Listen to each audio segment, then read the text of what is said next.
오늘 본문 말씀 요나서 4장 5절부터 마지막 11절 말씀을 통해서 박넝쿨의 사랑이란 제목으로 여러분과 함께 은혜 나누기 원합니다. 우리 먼저 말씀에서 기도를 시작하겠습니다. 아버지 하나님, 우리의 심령이 세상의 혼탁한 지식이나 잠시 있다 어떤 도움도 되지 못하는 뉴스나 정보가 아니라 우리를 살리는 영을 회복하는 생명의 말씀이 필요한 줄 믿습니다.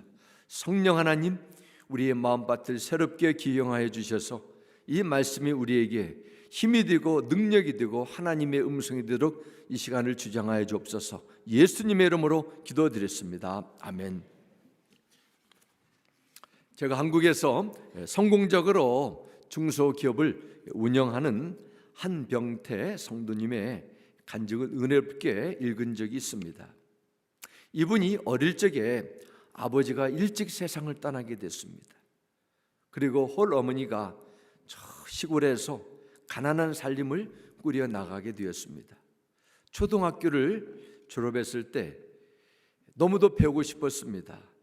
교복을 입은 학생들이 너무 부러워서 중학교에 가고 싶었지만은 이 가정 형편상 도저히 학교에 갈 수 없게 되었습니다. 이분이 생각한 것이, 그러면 내가 이 시골에서 토끼와 염소길로 팔아서 내가 중학교 등록금을 마련하면은 내가 다시 학교를 다닐 수 있겠다, 그런 생각을 하게 됐습니다. 이 어린 한병태 씨가 그래서 염소를 기르고 팔아 마련한 돈으로 중학교 등록금을 내게 됐습니다. 이 사실을 나중에 알게 된 삼촌이 술을 먹고 집에 와서 이 어린 한병태 씨를 심하게 때렸습니다. 아마 돈이 필요한데, 돈이 더 중요한데 왜 그 귀한 돈 가지고 수업료를 내냐, 그렇게 생각했던 것 같아요.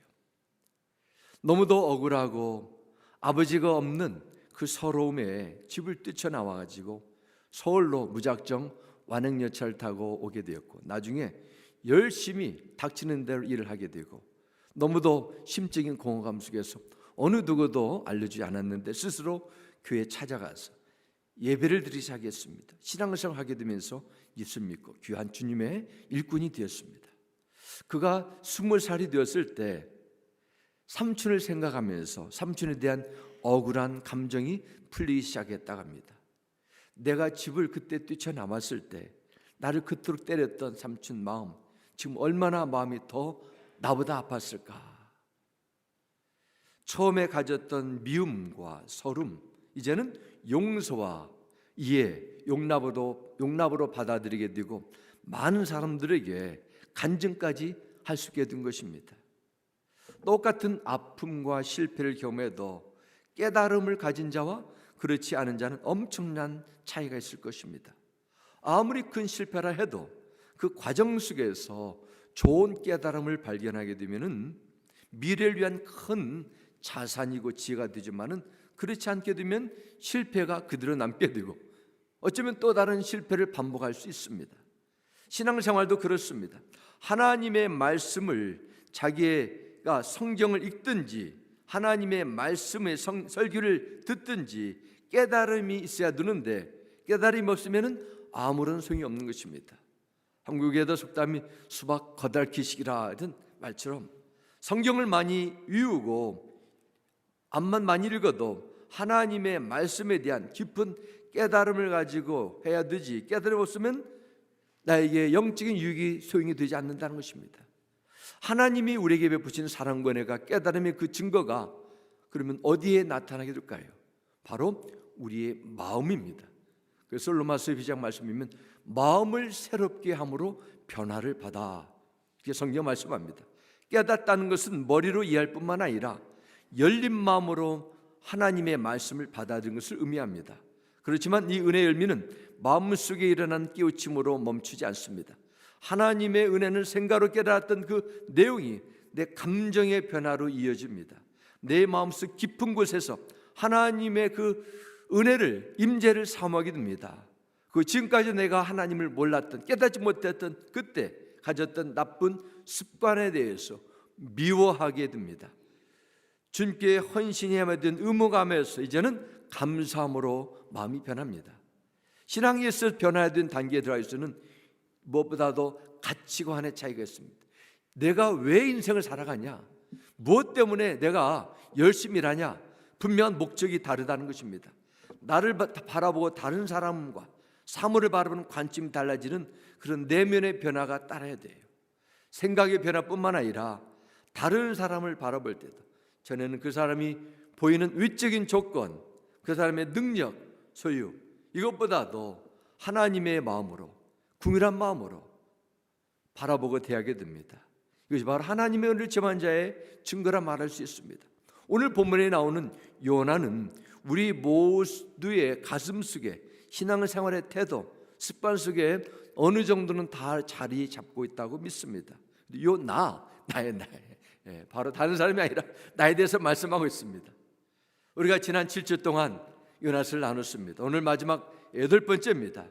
선지자 요나가 하나님 앞에 보여지는 그의 내면의 모습, 신앙의 증거를 통해서 더욱 우리가 말씀을 통해서 우리 자신을 살펴보고 성숙하고 건강한 믿음 생활에 자려나기 원합니다. 오늘 그 말씀을 위해서 두 가지 중요한 요소를 함께 살펴보기 원합니다. 첫 번째, 영적 변화는 하나님의 사랑을 받아들임으로 시작한다 하는 것입니다. 요나 선지자는 하나님의 말씀을 듣고 이제 느느웨 성에 들어갔습니다.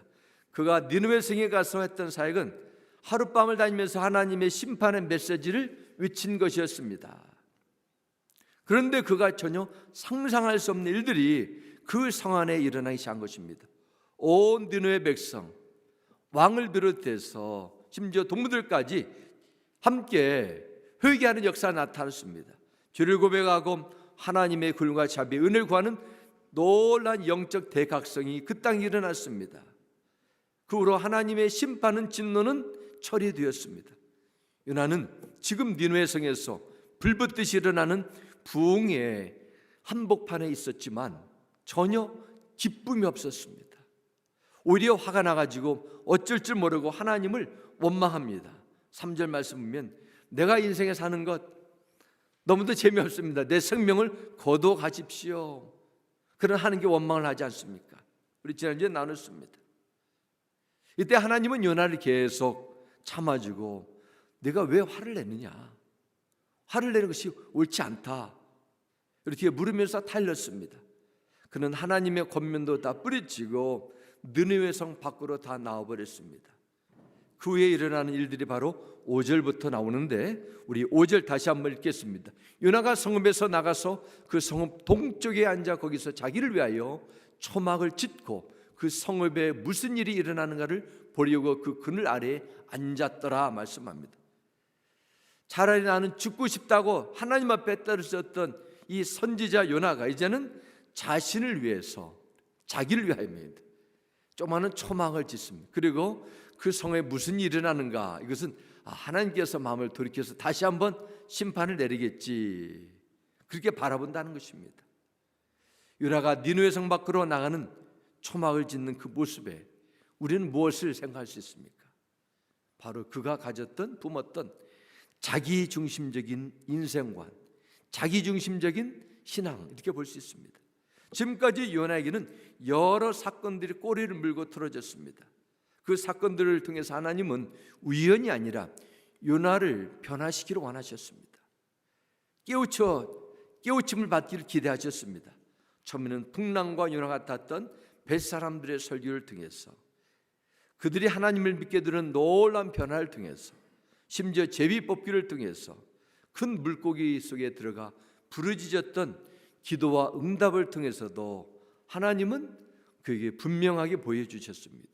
깨달을 수 있는 귀를 허락해 주셨습니다.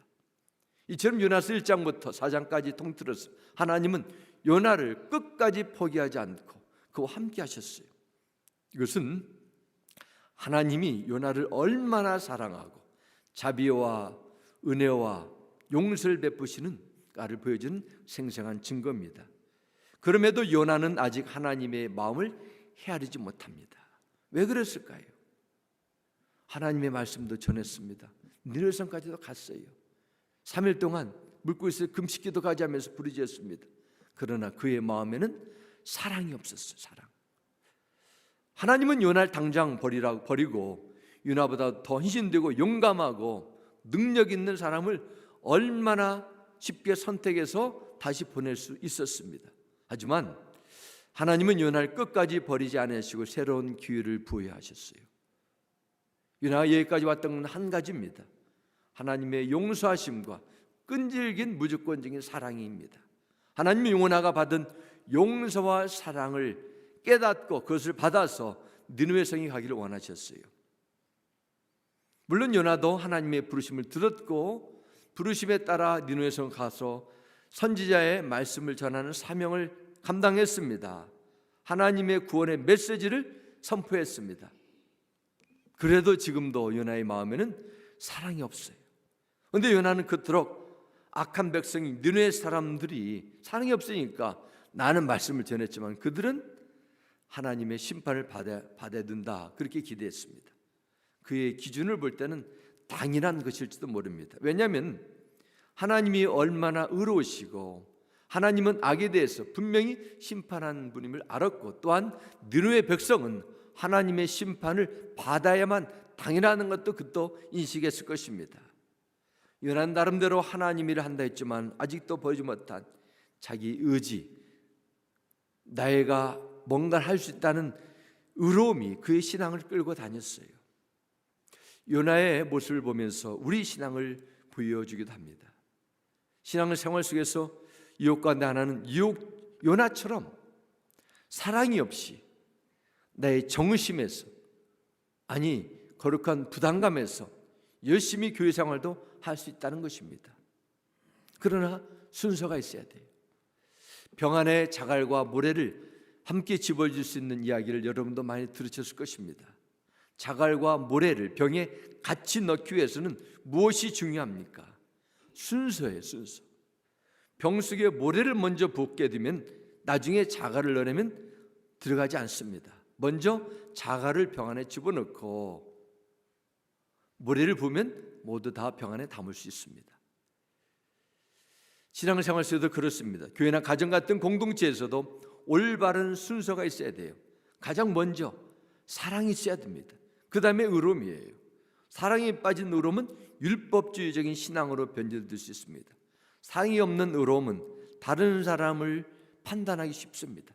용서하지 못하고 품지 못합니다. 대신에 우리는 여기에 대해서 서로가 불편해질 수 있어요. 그 예를 성경에서 찾아볼 수 있습니다. 하나님께서 수많은 민족들 가운데 가장 삐뚤어진 목이 굳은 이스라엘을 택하셨어요. 이스라엘 사람들은 하나님의 특별한 은혜로 선택받은 선민이라는 그런 특별한 지위를, 은혜를 누리고 있었습니다. 그리고 하나님께서 약속하신 메시아 예수 그리스도를 그 땅에 보내주셨습니다. 예수 그리스도는 그들에게 보여준 완벽한 하나님의 사랑이 증거였습니다. 그런데 불행하게도 그들은 하나님의 아들 예수님을 잡아 십자가의 목을 박아버렸습니다.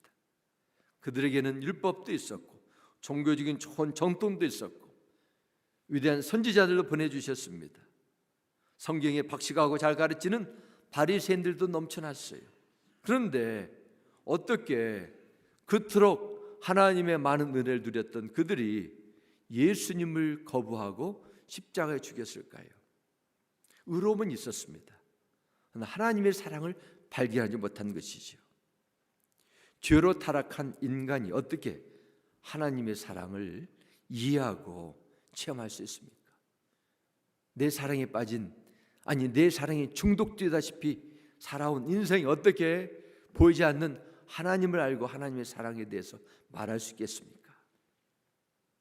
이에 대해서 요한일서 4장 9절부터 10절 이렇게 말씀합니다. 하나님의 사랑이 우리에게 이렇게 드러났으니 곧 하나님이 자기 유아들 세상에 보내주셔서 우리로 하여금 그로 말미암아 살게 해주신 것입니다. 사랑은 이 사실에 있으니 곧 우리가 하나님을 사랑하는 것이 아니라 하나님이 우리를 사랑하셔서 자기 아들을 보내어 우리의 죄를 위하여 화목제물이 되게 하신 것입니다 말씀합니다. 하나님께서 세상에 나타나는 것은 바로 9절 말씀이면 사랑이라 말씀. 사랑. 하나님께서 어떻게 사랑을 나타내셨습니까? 자기 사랑하는 외아들을 인간의 몸으로 세상에 보내심으로 그분의 사랑이 세상에 나타났다는 것입니다. 10절 말씀 보면 사랑은 이 사실에 있으니 라고 말씀합니다. 다시 말씀드리면 사랑은 다른 데서 이 사랑을 찾지 말라는 것입니다. 다른 데서 찾는 사랑은 모두 사랑은 위장한 가짜 이기적인 껍질만 가지고 있는 그런 사랑뿐이라는 것입니다. 곧 독생자 예수님이 세상에 인간의 몸으로 진 사실에서 하나님의 사랑을 발견하라는 주님의 말씀입니다. 하나님의 사랑은 창조주신 전능하신 하나님이 이 땅에 내려오셨습니다. 피조물인 인간을 섬기러 오셨습니다. 인간을 섬기러 오신 그 사랑, 우리의 죄와 저주와 죽음을 위해서 화목제물로 대신 그 자리에 서신 십자가의 사건, 이 하나님의 사랑이 여기 있다는 것이죠.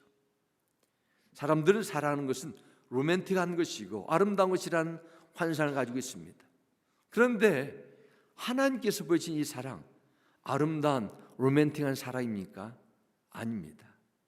하나님의 사랑은 고통과 희생, 섬김, 고난, 이게 담겨져 있어요. 제가 어제도 결혼을 앞둔 전문 두 분에게 이런 말씀 나눴습니다. 앞으로 결혼식이 얼마 남지 않았지만 그 후에 결혼 생활은 인간적인 내가 가지고 있는 내 주님의 사랑이 아니라 하나님의 사랑을 받아야 된다.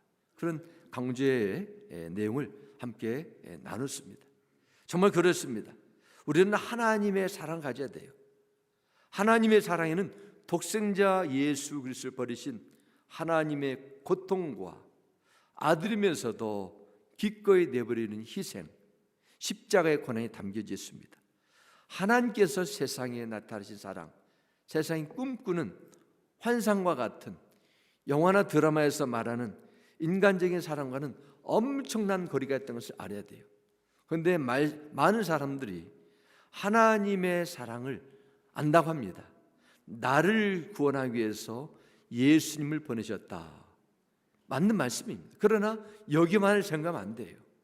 나를 향한 하나님의 사랑 구원, 내 나름대로 나는 하나님의 사랑에서 주의를 성소하고 헌금을 드리고 봉사하고 착한 일도 하고 말씀대로 살려고 한다.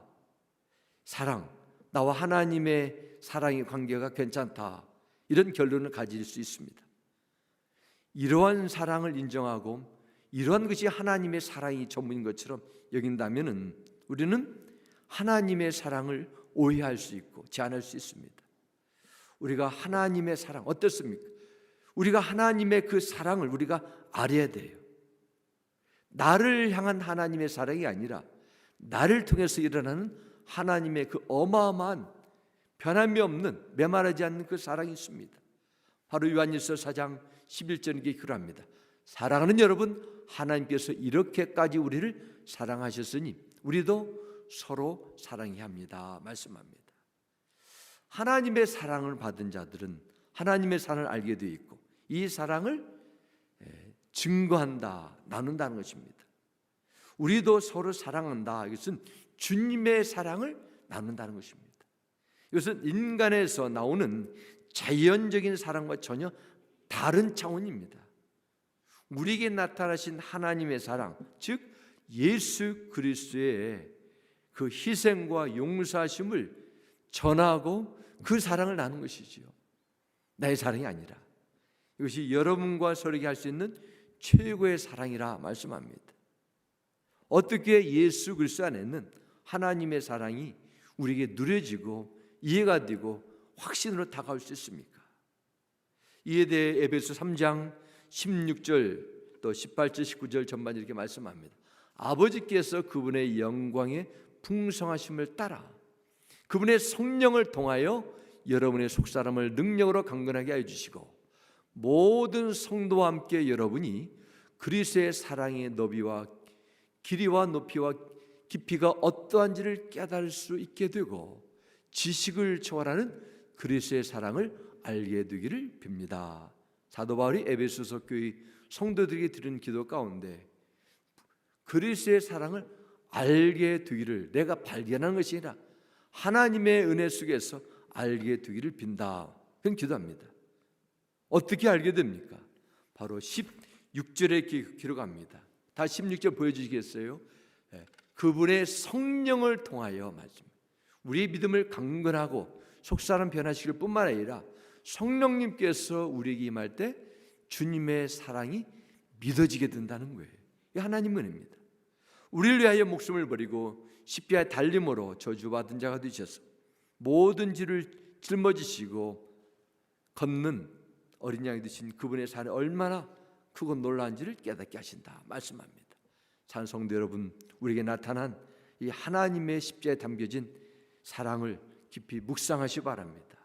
그 하나님의 사랑이 믿어지고 나에게 누려질 수 있도록, 그 사랑을 세상이 이길 수 있도록 성령님께 도움을 구하시기 바랍니다. 여러분 심령에 이 놀란 하나님의 사랑으로 충만한 은혜가 임하길 주님의 이름으로 축복합니다. 두 번째, 영적 변화는 내가 하나님의 사랑을 그리스도 안에서 발견할 뿐만 아니라 하나님 중심의 가치관으로 바뀌는 거예요.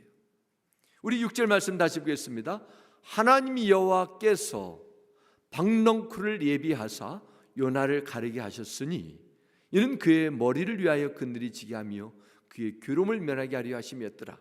요나가 박넝쿨로 말미암아 그게 기뻐하였더니 기록합니다. 하나님께서 박넝쿨을 주신 것은 하나님의 거저 주시는 은혜의 선물입니다. 그걸 받고 요나는 보통 기뻐한 것이 아니라 영어 성문 extremely happy했다.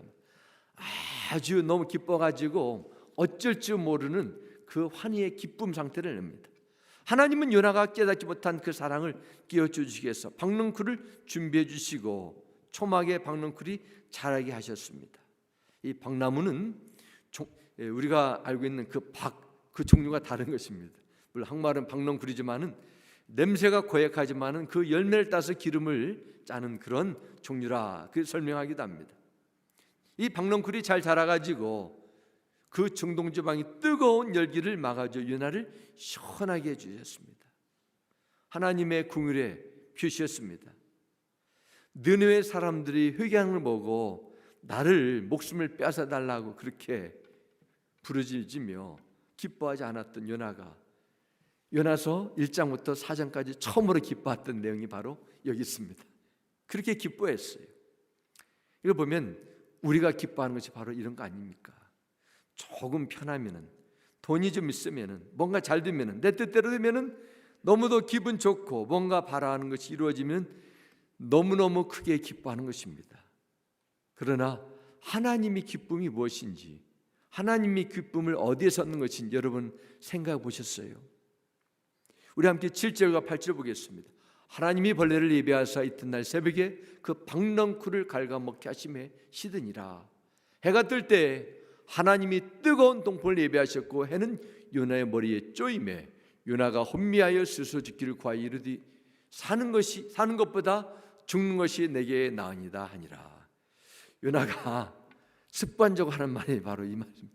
3절에도 8절에도 계속 살기 싫다 말합니다. 하나님은 이튿날 새벽에 벌레를 준비하셨는데 그 벌레가 얼마나 식욕이 강한지 해가 뜨기 전에 요나가 머물고 있는 초막의 박넝쿨을 다 입을 갉아먹었습니다. 마침 뜨거운 태양이 중전에 떠오르자 사막에 부르는 아주 뜨거운 열기를 포함한 바람이 요나를 정신 나갈 정도로 혼미케 했습니다. 요나가 천국과 지옥을 한 번에 경험하게 된 것입니다. 하나님께서 요나에게 왜 박넝쿨을 준비하셨을까요? 그가 하나님의 마음을, 하나님의 사랑의 마음을 헤아린 것을 원하셨습니다. 요나는 박넝쿨을 자신의 생명을 보호하기 위해서 너무도 소중하게 여겼지만 하나님은 자신을 위해서가 아니라 요나가 그토록 혐오하고 미워하는 느느웨 사람들에게도 생명의 구원의 은혜를 주시기 원하는 것을 알기를 원하셨습니다. 요나는 하나님께서 박넝쿨을 말려버리시고 그 사막의 뜨거운 열기로 그 얼굴을 때렸을 때 하나님 앞에 대들었습니다. 요나는 지금 무엇 때문에 죽고 싶다고 이렇게 아우성치고 있습니까? 자기의 바로 불편한 환경, 육신의 그 느낌입니다. 요나가 니느웨 성에서 하나님의 메시지 전할 때는 사역이 잘 될 때였었어요. 이제는 만사가 귀찮아졌습니다. 신경질 나서 어쩔 줄 모르게 됩니다. 하나님은 박넝쿨과 벌레를 통해 그가 얼마나 자기 중심적인 집착에 빠졌는가를 극명하게 보여주고 있습니다. 하나님이 요나의 신경질적인 성냄을 통해서 그가 지금까지 의로움은 가졌지만 삐뚤어진 정오감으로 믿음의 생활을 해왔나, 소명을 가졌나를 알려주고 있는 것입니다. 하나님은 요나에게 이렇게 대답하십니다. 9절 말씀 보겠습니다. 하나님이 요나에게 이르시되 내가 이 박넝쿨로 말미암아 성내는 것이 어찌 옳으냐 하시니, 그가 대답하되 내가 성내에 죽기까지 할지라도 옳으니이다 아니라. 이 9절 말씀을 그대로 해석하게 되면 내가 이 박넝쿨로 인해서 성내는 것이 정당하냐 합당하냐 이런 질문입니다. 요나는 하나님께서 니느웨 성에게 구원을 베푸는 일에 대해서 성내는 것이 자신은 괜찮다 그렇게 여기는 것 같습니다. 우리가 요나의 믿음과 하나님 앞에 드리는 반응을 통해서 우리 신앙을 점검하게 합니다. 우리는 세상의 티끌과 같은 연약한 존재입니다. 그렇기 때문에 우리의 뜻대로 되지 않는 것에 대해서 여기에 대해서 당연히 여길 수밖에 없습니다. 우리의 뜻대로 일이 되지 않는다고 해서 화가 낼 수 있는 자격이 없다는 것입니다. 요나가 박넝쿨 씨앗을 뿌렸습니까? 물을 줬습니까? 모든 것이 하나님의 거저주신 은혜 아닙니까? 하나님의 선물이에요. 그런데 요나는 이렇게 반응하게 되는 것이죠. 우리가 이 세상에 태어날 때 무엇을 가지고 나왔습니까? 어떤 진보다리를 진문서를 땅문서를 가지고 태어났습니까? 아무것도 없어요. 빈손으로 왔다 나중에 주께서 부름받은 빈손으로 가게 될 것입니다. 이 세상에 누리는 것은 하나님께서 잠시 임시적으로 누리는 은혜의 증거예요. 요나는 니느웨 백성들이 회개하고 하나님께 돌아왔을 때는 눈 깜짝하지 않고 기뻐하지 않았지만 박넝쿨이 말라지자 너무도 분하고 성질을 버리게 됩니다. 하나님은 이에 대해서 마지막으로 요나에게 10절과 11절 이렇게 말씀합니다. 여호와께서 이르시되 내가 쓰고도 아니하였고 재배도 아니하였고 하룻밤에 났다가 하룻밤에 말라버린 이 박넝쿨을 아꼈거든 하물며 이 큰 성읍 니느웨에게는 좌우를 분변하지 못하는 자가 12만 명이요 가축도 많이 있나니 내가 어찌 아끼지 아니하겠느냐 하시니라. 이렇게 말씀을 맺습니다. 하나님께서 아끼는 것은 우리가 아끼는 박넝쿨이 아니라는 것입니다. 주님께서 더 중요하신 하나님의 사랑과 용서가 필요한 12만 명이 넘는 니느웨 성 사람들이었습니다. 하나님 보시기에는 모든 인간이 다 죄와 심판으로 죽어야 마땅할 그런 인생이었지만은 그 인간 속에 하나님의 형상을 받은 생겼기 때문에 그 모든 사람은 하나님의 구원의 선물과 주 용서함을 받기를 원하시는 것입니다. 요나가 귀중히 여긴 모든 가치들은 결국 하룻밤에 반짝였다 사라지는 박넝쿨에 불과했음을 하나님은 요나를 통해서 또 우리들에게 알려주고 있습니다. 우리는 한때 요나 선지자처럼 우리 자신들의 박넝쿨을 그토록 아끼고 조바조바하면서 보호했던 자들이었습니다. 우리에게는 하나님께서 내려진 특별한 은혜가 있어요. 그것은 편안한 미국 생활 환경이 될 수가 있고 사랑하는 가족 식구, 어쩌면 자녀들이 박넝쿨이 될 수 있습니다. 내가 가진 직업, 장래 꿈, 나의 소유가 아니 세상을 위한 미래에 대한 꿈이 나의 박넝쿨이 될 수가 있어요. 하지만 모든 그리스도인들의 비극은 그 소중히 여기는 박넝쿨과 같은 세상의 가치와 하나님이 귀중히 여기는 가치가 너무도 갈라져 있다는 데 있습니다. 내가 아끼고 소중히 여기는 것에서 그토록 이기적인 열정이 하나님이 영혼을 향하여 가지고 있는 궁유를 다 쫓아내요. 하나님의 영원한 가치를 보지 못하게 합니다. 박넝쿨처럼 나의 편리함과 나의 유익을 취하는 것은 그것에 내 마음이 거기에 빠지거나 눈을 가리게 되면 영원한 가치를 보지 못하게 만들어요. 그래서 하나님께서는 교회라는 영적 공동체를 통해서 나의 이기적인 박능쿨만 추구하는 나의 아주 졸속한 신앙을 떨쳐버리고 영을 보도록 계속 훈련해 나가는 거예요. 단순히 예배하는 장소가 아닙니다. 훈련의 곳이에요. 이걸 아셔야 돼요. 여러분, 진정한 건강한 교회 생활을 위해서는 힘들고 어려운 일에 동참하셔야 됩니다. 교회 생활 몇 년 하게 되면은 다 파악하게 되고, 이렇게 되면은 나는 전혀 손해 보지 않고 쉽게 나의 필요와 나의 즐거움만 위해서, 내가 찾는 박넝쿨만 찾기 위해서 교회 생활을 마음껏 할 수 있어요.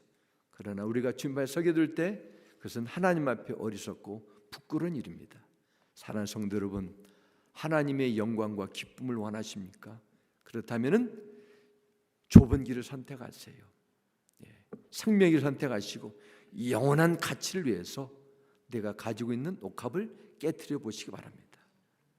요나의 마지막 장은 내가 아끼는 것이 어찌 합당하지 아니하냐, 이러한 하나님의 질문으로 끝나게 됩니다. 왜냐하면 여러분과 저를 포함한 모든 주의 백성들이 이 하나님의 질문에 대해서 하나님 앞에 대답해야 돼요. 이것은 여러분의 숙제입니다.